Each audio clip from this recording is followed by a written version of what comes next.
Nagsimula sa hindi kita kilala hanggang sa nauwi sa mahal kita.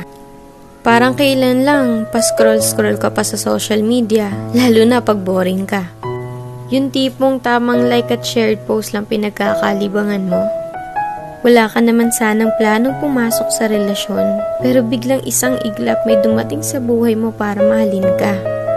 At sa hindi inaasahan, nahuhulog ka na rin sa kanya.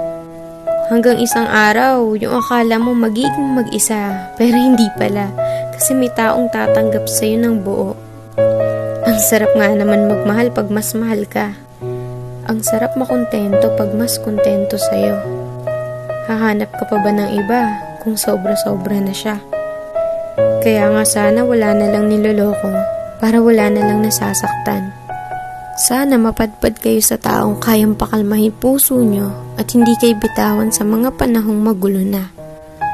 Kasi sa totoo lang, iba yung saya pag nasa tamang tao ka na.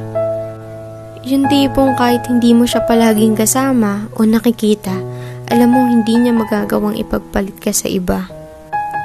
Kasi una pa lang, ikaw lang talaga nag-iisa sa buhay niya.